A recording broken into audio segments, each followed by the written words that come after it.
teach you how to make Swiss Meringue Buttercream for decorating the rainbow cupcakes. A little bit technical, you would have to follow the instruction exactly and also follow the measurement of the ingredients exactly to get it right. Okay, let's have a look at the ingredients first. Okay, you're going to start with egg white, 60 grams of egg white, 100 grams of fine white sugar, 140 grams of butter. I'm using unsalted butter and you can see it's cut into cubes. Okay, for my buttercream today, I will do a vanilla bean buttercream, but you can use just a vanilla essence or vanilla extract, or even if you want to make other flavors like lemon or orange juice, a little bit of zest or any other flavorings that you like. Okay, so I'll be using vanilla bean, and then we will need a little pinch of salt as well. Egg whites is going on a double boiler with sugar. And so before I start, I usually get everything ready. That will be combined together. And then the butter, I will just put the vanilla bean with the butter, and so that way I don't have to fiddle with it later on. Okay, so what you want to do, just snip open the vanilla. And there's some little bits on the scissors, and then you open it. I'm going to use a spoon to scrape it off. Okay, just scrape off the seeds. The vanilla bean is quite expensive, and so usually what I do is to just get out as much as I can. And then this little piece of the bean, the skin, you don't throw it away. You can just keep it in a jar of sugar to make vanilla flavored sugar, or next time when you want to make custard or creme brulee where you heat up the cream, you can actually use this to infuse the flavoring to the cream. Okay, so let's start with this. Okay, egg white and sugar. If you can use a gas stove as well, you don't specifically have to use an induction cooker. It's just easier for me to demonstrate at the table here using the induction cooker. So we're going to stir. Okay, the idea of this process of the egg white and sugar is to heat it up until the sugar is completely melted. And you would want to get the egg white to be heated up to around 56 degrees Celsius. Okay, of course, how will you know it's 56 degrees Celsius? Okay, later I will do a touch test by actually touching it with my fingers to feel that it's warm and that the sugar is dissolved or completely melted. And it's a good idea to keep a little cloth handy. Once the water starts boiling, the steam will come up and it might burn your hand.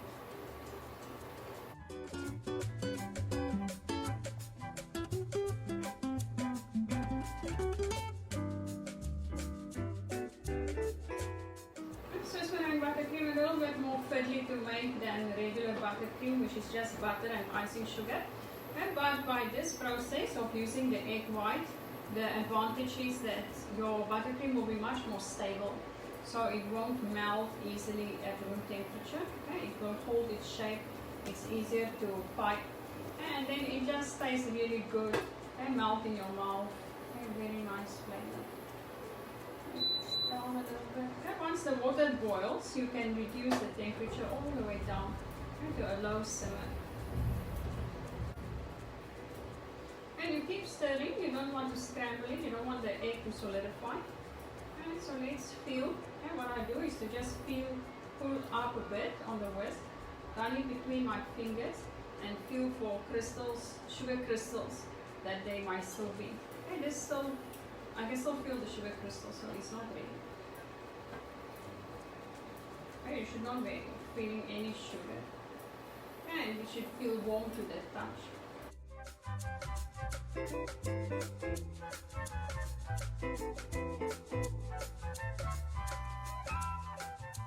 If you use a gas stove, you'll have to use a very small fire.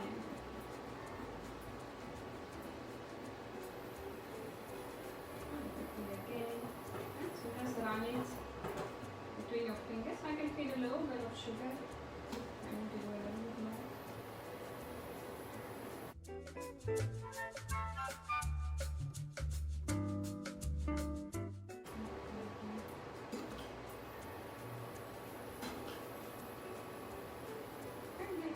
almost done. Okay, I can get it a little bit warmer.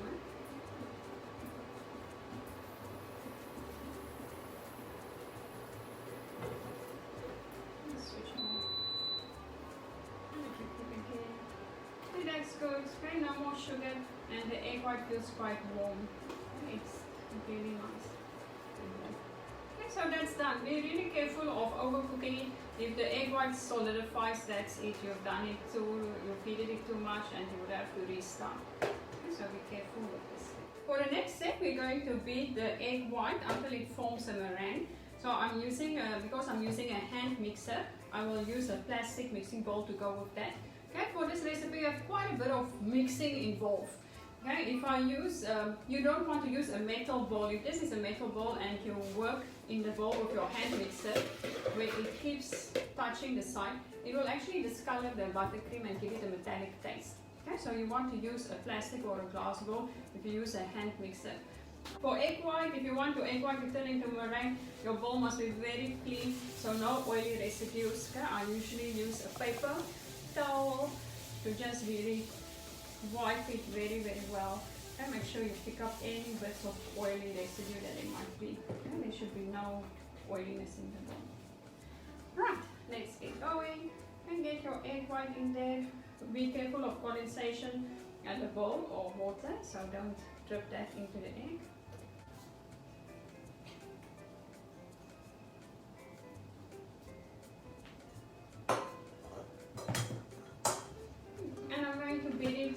Until it turns into a meringue, so until it's really thick and glossy, and it will be cooled down back to room temperature.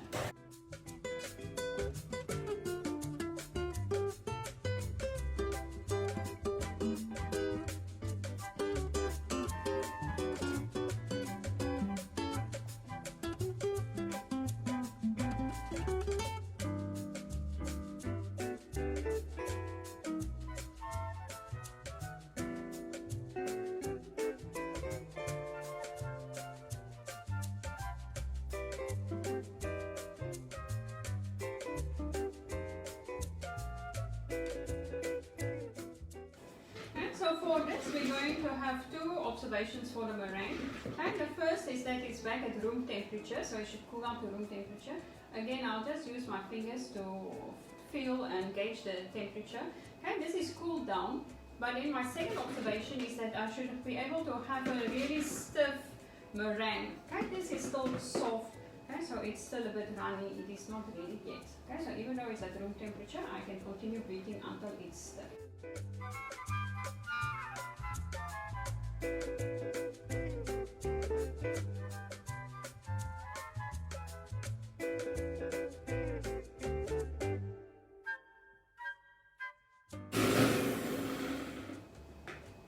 Again, okay, one of the ways that I know that it might be ready is as I mix, I can see the waves of the mixer on the surface. Okay, it will actually stay there. Okay, let's see the peak. Okay, so stir a little bit, pull it out. Okay, it's holding. Okay, you can see inside the bowl. Okay, the egg is holding up, it's standing up. Okay, and on my attachment here, okay, you can actually see that it's holding, it's not dropping down. Okay, I'm going to shake it, it's not going to fall down. Okay, so it's nice and firm. Okay, really glossy. Okay. So stiff and glossy. Alright, so next step, adding the butter. Now I'm going to add the butter bit by bit, so that's why it's cut into cubes. I will add it one cube at a time. Okay, and the mixer is at a low speed for this.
So all the butter is in, but the cream didn't really form yet. Okay? It has to thicken up. So I'll just continue to beat it on a low speed a little bit more to get it to thicken up.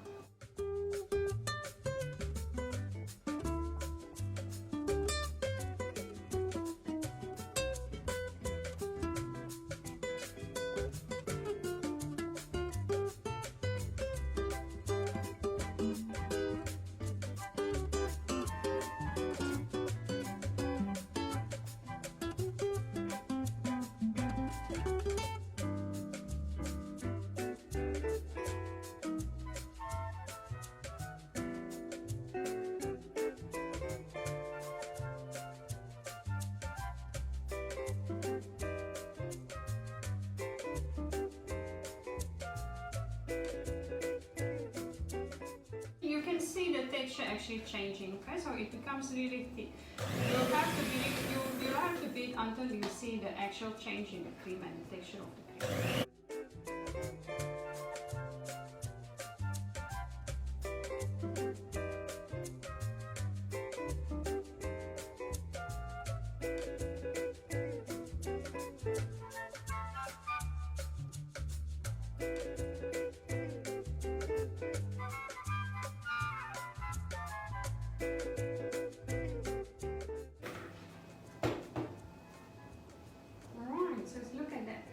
So it should be really thick. It should be able to hold up, okay? And yeah, it shouldn't be runny at all. Okay, today I'm working at home. I've actually switched on my air conditioner at home, so my area here is not too warm. If you work at home and it's really hot, you might find that even after you add the butter and you keep mixing, it doesn't seem to thicken up. Okay, it could be that your whole mixture is too warm. Okay, just stick the bowl in the fridge. Okay, give it a few minutes, maybe 15 minutes in the fridge, and then you come back and you start beating it again with the hand mixer and see if it will firm up. So yeah, if it's too warm, you might have difficulty. And the last ingredient is a little pinch of salt. So even though we're making desserts, we always add salt, and most specifically if you use anything that is made of butter, use a bit of salt. It will bring out the buttery flavor, and in this case it will also bring out the vanilla flavor. If you don't have salt in your buttercream, it will taste only sweet. Okay? You will not have a balance of flavor. Okay? With the pinch of salt, you bring out the butteriness and the vanilla flavor as well.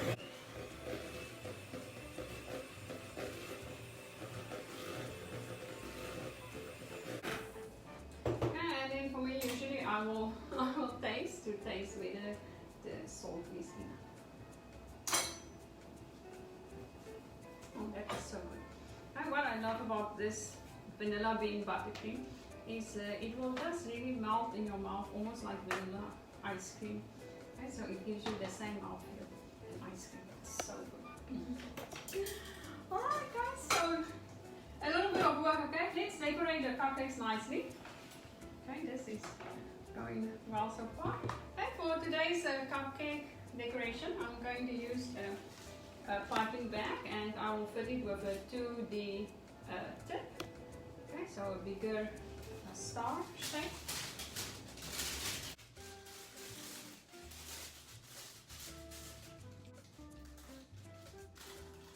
And pull the bag over your hand so you can scoop the cream right inside.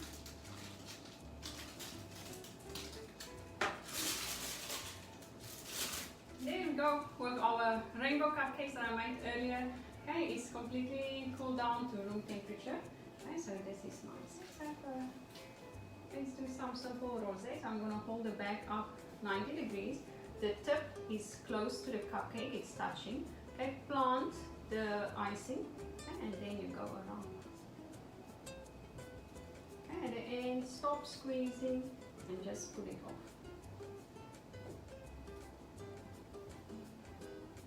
Another one.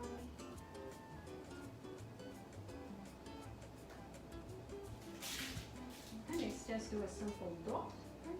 Place the nozzle closer to the surface and just dot it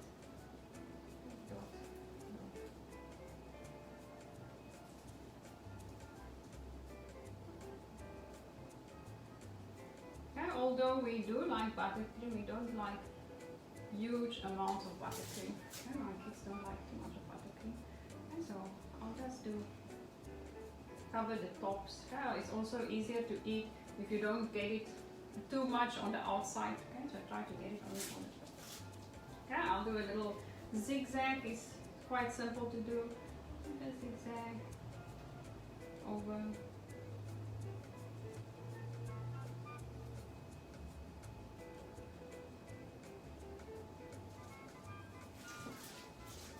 And maybe the last ones I will leave plain for those who didn't like or didn't want buttercream. Okay. Sprinkle. Okay.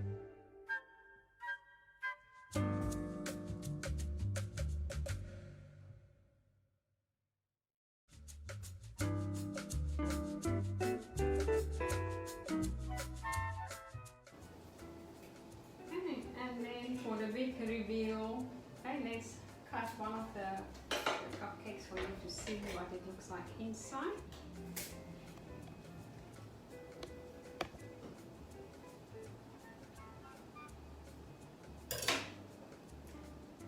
So there you go. Okay, the rainbow cupcake, okay, with the colors. Okay, absolutely moist inside, a beautiful fragrance of the coconut.